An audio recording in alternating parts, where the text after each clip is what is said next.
Miguel Ángel Calisto es uno de los protagonistas de estas jornadas. El senador, en entrevista con T13, reconoció una administración financiera desordenada y problemas de deudas vinculados a campañas de aportes, pero negó haber cometido delitos o haber tenido ánimo de defraudar al fisco. Sí, el parlamentario enfrenta imputaciones por un presunto fraude al Estado de 105 millones de pesos en una causa donde la Fiscalía calificó las asesorías de Carla Graf como una asesoría fantasma para crear una caja pagadora. Calisto defendió la legalidad formal de la contratación de Graf, cuestionó las declaraciones de ex colaboradores, negó solicitar informes falsos y descartó sobornos al ex fiscal regional Carlos Palma. Además adelantó que estará en el Senado para votar la mega reforma, donde su rol puede ser grave y clave por el empate entre oficialismo y oposición. Está en una agenda de medios, Miguel Ángel Calisto, a propósito de la decisión que tomó la Corte de Apelaciones de Puerto Montt. Recordemos brevemente lo que había pasado con eso. A Calisto se le estaba procesando en Aysén, pero la mayoría de los ministros de la Corte de Apelaciones en Aysén se declararon con inhabilidades para tomar una decisión al respecto, y finalmente se toma la decisión de que se traslade hasta la Corte de Apelaciones de Puerto Montt. La Fiscalía llevó todo el trámite hacia Puerto Montt para desaforarlo y presentar la acusación. O sea, la Fiscalía ya está lista para en base a toda la investigación que se ha realizado, y a esta denuncia de la Fiscalía también se suma el CDE, que ayer también estuvo hablando, dijo que no había ninguna colaboración por parte de Miguel Ángel Calisto, pero el tribunal, la Corte de Apelaciones de Puerto Montt finalmente dijo, bueno, esto mejor posterguémoslo, esto fue algo que ya conversamos el viernes pasado, y Calisto aprovecha este fin de semana para dar una serie de entrevistas. Apareció en La Tercera, apareció en la noche en el Noticiero Central en T13, estaba hablando con la prensa, en donde dejó una serie de cuñas. Las principales son las que están apareciendo en pantalla, que por un lado cuestiona esto de que la Fiscalía tenga la posibilidad de alterar los quórum, pero eso pasa porque hay sospecha de delito de los senadores. No es como que la Fiscalía sea como una atribución en búsqueda de cosas que estén más allá de aquello. Y de hecho en el caso del Senado son 2 los senadores que están bajo investigación, ya lo hemos comentado, Miguel Ángel Calisto y Camila Flores, y el caso más avanzado es justamente el de Calisto. Y también esto que ha sido bien polémico, que tiene que ver con el fiscal Palma, ¿cierto? Que hay chats que han investigado que al parecer lo ligarían a pagos fuera de lo regular al fiscal. Recordemos que un fiscal Palma, un fiscal que fue candidato, estuvo a punto de ser fiscal nacional. Claro. Entonces, es un escenario bien complejo.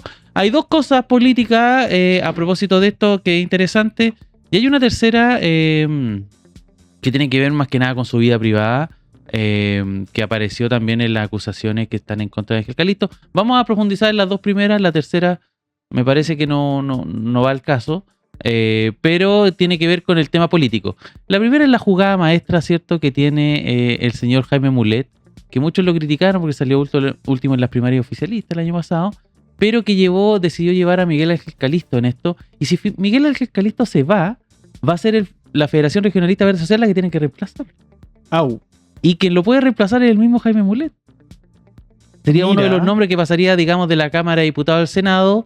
Y que en su rol de la Cámara de Diputados estaría cubierto en esas características por su señora. Eso te iba a decir, Flavia Torrealba. O que derechamente Flavia Torrealba llegue al Senado.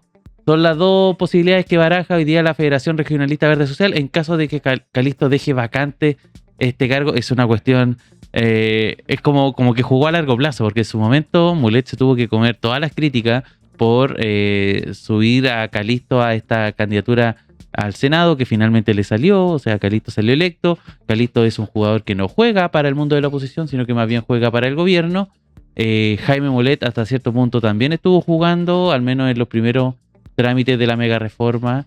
Se mostró a favor de sostener negociaciones con Alvarado y García Ruminot, y ahora aumentaría su poder, sus cuotas de poder, esta vez ampliándose hacia el Senado, si es que esto tiene éxito, ¿cierto? El desafuero y posterior proceso judicial contra Miguel Ángel Calisto. Sería, digamos, lo esencial. Y lo otro es que, bueno, Calisto va a tener su voto a disposición a favor de la mega reforma que recordemos se empieza a discutir hoy en las comisiones en lo particular. Se vota también en las comisiones Hacienda primero y después Trabajo y Medio Ambiente, y ya el miércoles se espera una larga votación en la sala del Senado. Se dice que hasta la madrugada podría extenderse esa votación porque es hasta total despacho. La mega reforma se vota esta semana y O sea, sería cerrada. esos son los tiempos de la mega reforma. Y claro, y Miguel Ángel Calisto es el voto 26, el voto que permitiría, digamos, darle una estrecha victoria al oficialismo al menos con... No sé si hay que tener ojo porque como es la votación en particular, no sé si creo que en total entre artículos transitorios y artículos, digamos, generales, son algo así como 50 artículos. Hay que ver si finalmente todos los partidos terminan respaldando todos los artículos. Hay muchas dudas con algunos de ellos, entonces puede que se caigan algunos en la tramitación. Algo que vamos a estar profundizando, ¿cierto?, en el 1 del ranking. 9 de la mañana con 16 minutos, puesto número 2 de esta mañana. El presidente de Estados Unidos, Donald Trump, marcó la agenda internacional con una nueva ofensiva contra Irán, ordenada para proteger el tráfico comercial en el estrecho de Hormuz. El Comando Central estadounidense informó ataques adicionales contra capacidades iraníes luego de que fuerzas de la Guardia Revolucionaria dispararan contra embarcaciones que transitaban por la zona. En paralelo, el fin de semana estuvo cruzado por otros 3 frentes de alto impacto: una ofensiva judicial del gobierno de Trump contra periodistas del New York Times, la muerte del senador republicano Lindsey Graham y un reportaje que describe a Marco Rubio como administrador de facto de Venezuela desde Washington. Los 3 episodios muestran un gobierno estadounidense marcado por el uso intensivo del poder militar, judicial, diplomático, político. Sí, es bien interesante porque Donald Trump fue por distintos temas, valga la redundancia, tema el fin de semana. Bueno, evidentemente el caso fundamental es la nueva ola de ataques que se registraron en la zona de Medio Oriente, en la cercanía del estrecho de Hormuz, nuevos ataques contra Irán y respuestas iraníes justamente también a esos ataques. Es interesante porque ha puesto en entredicho el acuerdo que se firmó, recordemos, entre Irán y Estados Unidos, que Donald Trump lo firmó en Versalles, y que en el fondo ponen en entredicho justamente que se haya logrado un acuerdo en la materia que tiene que ver con el estrecho de Hormuz. ¿Quién administra el estrecho de Hormuz? Claro. Que fue el primer gran dilema y que nunca estuvo totalmente amarrado y que Donald Trump trató de apurar justamente por las presiones, sobre todo económicas, pero también políticas, que está recibiendo para ponerle fin al conflicto. Pero nunca terminó por amarrar qué pasa con el estrecho de Hormuz. Y en la medida que eso estuvo en tensión, el estrecho de Hormuz estuvo funcionando por algunas semanas, por algunos días, te diría yo incluso, pero vuelve a ser escenario de tensión y ya nuevamente con Irán controlando la zona. Y cuando digo controlando, no significa que tengan ellos buques con personas que estén cobrando peaje en el estrecho de Hormuz, sino que en la medida que aparezca un buque, ¡paf!, misilazos o dron haciendo estragos. Entonces, eso que es tan difícil de pronosticar y que Estados Unidos no tiene la capacidad de por lo menos garantizar la seguridad de los buques que transitan por el estrecho de Hormuz, se genera nuevamente esta tensión. Pero además, salió este reportaje muy interesante en New York Times que tú alcanzaste a comentar ahí en el texto. Sí. Que es, yo lo estuve leyendo completo, habla de cómo finalmente Estados Unidos concibe a Venezuela como una nueva colonia. Una colonia que tiene un virrey. Le dicen el virrey a Marco Rubio en la interna en lo que estamos viendo en pantalla, en la interna de la Casa Blanca.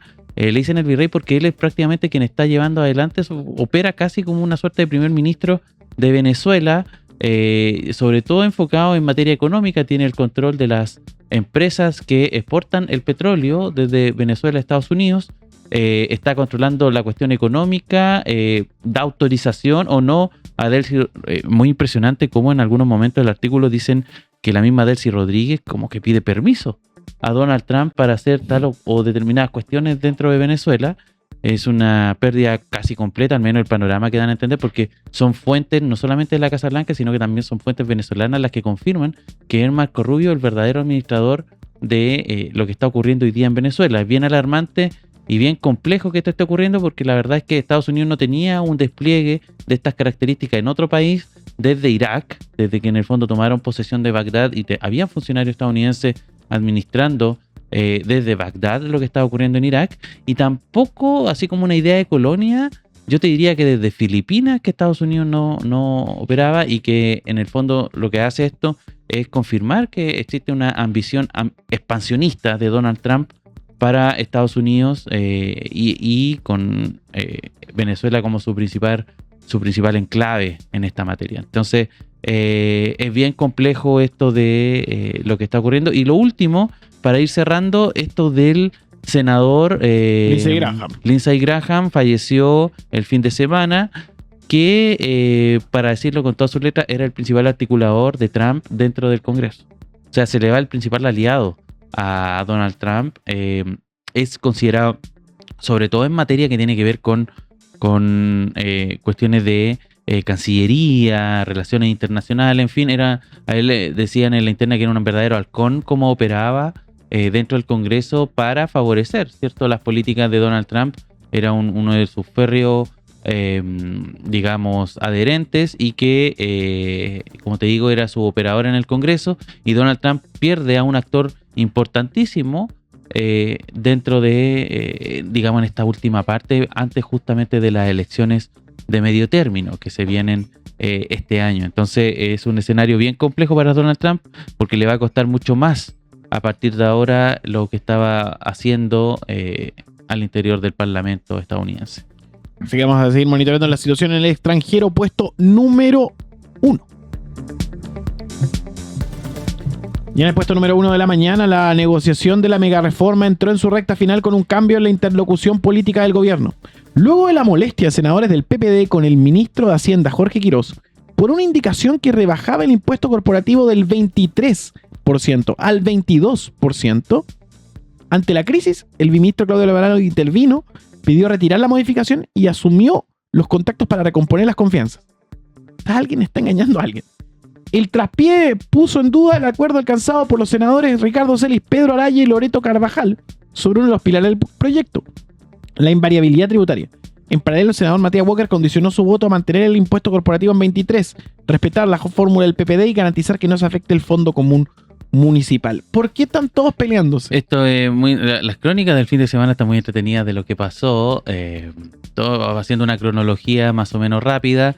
Todo esto ocurre el día viernes, ¿cierto? Ya sabíamos, había un acuerdo entre el PPD y el gobierno, entre el PPD y el gobierno para justamente la invariabilidad tributaria, ¿cierto?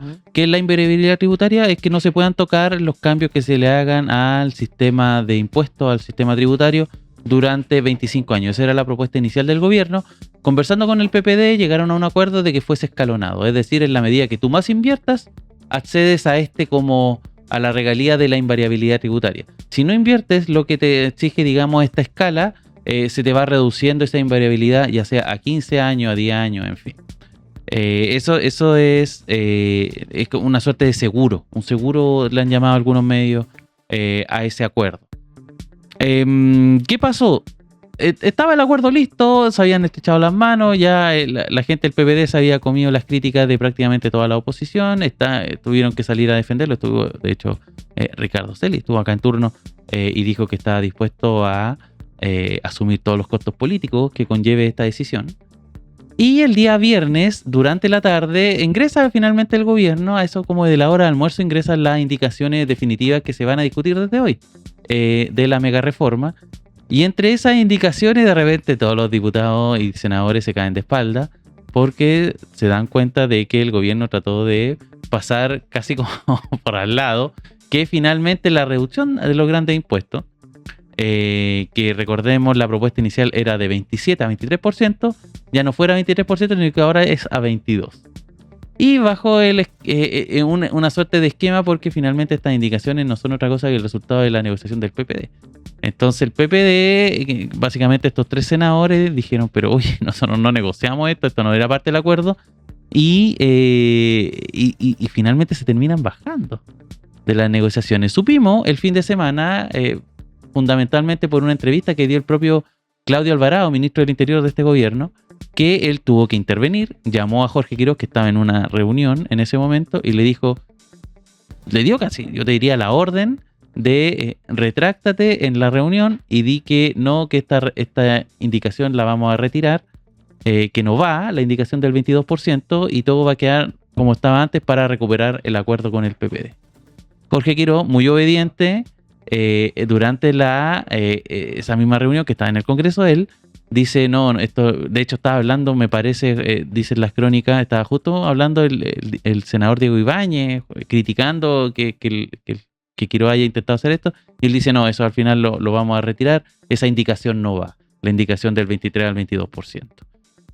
Lo que habla muy mal, efectivamente, de Jorge Quirós, porque siempre con la trampa, y eso es como algo que tal vez... Como que siempre con un cuchillo. Como que quiso pasar colado una medida, y eso, y ojo, acá se quemaron, uno de los errores más grandes, lo van a profundizar ahora en el panel que se viene, pero yo te diría es uno de los errores más grandes que ha cometido este gobierno, porque se había presentado este acuerdo con el PPD como una gran ganancia. El propio Francisco Vidal estuvo acá en turno el viernes y dijo que, entre otras cosas, que el principal ganador de esto era el gobierno del acuerdo, el viernes, horas antes de que Quirós cometiera este error. Y error tira por la borda un acuerdo que le había costado tanto, había costado tantas negociaciones, muchas personas se inmolaron para que existan estas conversaciones. A la presidenta del Senado, Paulina Núñez, la están criticando durísimamente en las personas de su propio sector. En fin, hubo gente que tuvo que cruzar la línea, el Rubicón, como se dice, para poder justamente sostener estas conversaciones. Y finalmente Jorge Quirós, por tratar de meter una maniobra, hacer una jugarreta, le sale todo muy mal. Se termina configurando que esto es un error. Esa es la explicación que dan. Pero el error no es como, me caí y en lo que me estaba cayendo escribí una indicación donde se bajaba del 23 al 22%. Eso es un error. Claro. Pero esto no es un error. Esto claramente fue intencionado y fue una jugada que intentó hacer Jorge Quirós, lo que en el fondo termina desperfilándolo como negociador, porque a todos nos sorprendió mucho de que el padre del acuerdo con el PPD fue el propio Jorge Quirós. Todos dijimos, qué heavy, porque habían hartos intentos. Estaba Paulina Núñez tratando de llegar a algún acuerdo, fue una de las que empujó. Estuvo también la dupla Alvarado-Ruminot, ¿cierto? García Ruminot, que también jugaban por su lado, pero finalmente fue Jorge Quirós el padre, podríamos decir, de este gran acuerdo con el PPD, acuerdo que el mismo Quirós se encargó de echar por tierra después de esa jugada. El PPD, por su parte, se baja, ¿cierto? Se baja el fin de semana. Ellos, yo también me parece que hacen una lectura de, bueno, me están haciendo polvo en mi sector. Tipo. Me están criticando mucho, entonces les sirve también como excusa para bajarse y poner otros temas en agenda. De hecho, ellos dicen, nosotros nos vamos a volver a subir a una conversación con el ministro Quirós y con este gobierno, del cual ya no confiamos nada, en la medida que ellos, por ejemplo, anuncien que van a bajar las bencinas. A propósito de esto del MEPCO, ¿cierto? Que ya había tomado el ministro Jorge Quirós y que el mismo ministro Quirós había dicho que era muy difícil que volvieran a los precios que estaban antes de esa gran alza que tuvimos entre abril y marzo, justamente a propósito del conflicto exterior, ¿cierto? Y todo lo que tiene que ver con el alza del petróleo a nivel internacional, tratando, ¿cierto?, de trasladarle el pago de esa medida a el bolsillo de las personas, que son las que ocupan, ¿cierto?, el vehículo, en fin. Entonces, hay una situación ahí bien compleja. El ministro Quirós queda su imagen bien por el suelo. Tiene que venir al salvataje el ministro Alvarado, que también adquiere y gana poder justamente a propósito de esta coyuntura y se convierte automáticamente en la persona que puede salvar un eventual acuerdo. Él ya dijo que, bueno, nosotros ya retiramos esa indicación que hizo Quirós, está el acuerdo prácticamente intacto, el PPD no tiene por qué votar en contra de esto, y es lo que vamos a ver, porque hay que ver si tenemos sorpresas o no, porque como el PPD se baja del acuerdo, uno debería asumir que el PPD va a votar en contra de la invariabilidad tributaria.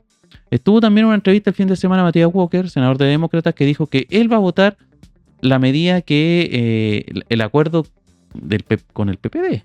No va a votar la invariabilidad tributaria anterior. Y también está en paralelo la conversación de qué va a pasar finalmente con el TC. TC que recordemos hoy día, un ratito más, media hora más, va a asumir la nueva presidenta del Tribunal Constitucional, que ha generado mucho ruido porque al ser presidenta, generalmente los presidentes en el TC tienen un voto dirimente. O sea, claro. Terminan inclinándose a un lado y pueden ser clave. Y es la que va a asumir ahora, siempre se la atribuyó como María Pía Silva. Sí. Ella siempre se la ha considerado cercana a la DC. Pero es como de esas DC que ha votado en algunas cosas. Por ejemplo, en la última, que fue de Aula Segura, ella votó con la derecha. Entonces, a favor de revisar mochilas y todo eso que generó polémica, pero que finalmente el fallo. Entonces, es alguien de quien no sabemos cómo puede reaccionar. En general, el TC, yo estuve leyendo hartos reportes el fin de semana respecto a qué se está pensando en el TC, justamente en tema de mega reforma. A ellos les interesa bien poco la economía, eso es lo que dicen estos reportes que han salido en distintos medios. Y también dicen que que a ellos les interesa más cuestiones valóricas. Están medio metidos en la guerra cultural y cosas similares, no con ese concepto, pero sí con esas preocupaciones, como que los temas que preocupan tienen que ver desde temas de derechos humanos hasta temas que tienen que ver con educación, en fin, otra área. Y el tema económico por ahí no lo tratan mucho, entonces va a ser bien interesante saber, en la medida que presente la oposición esta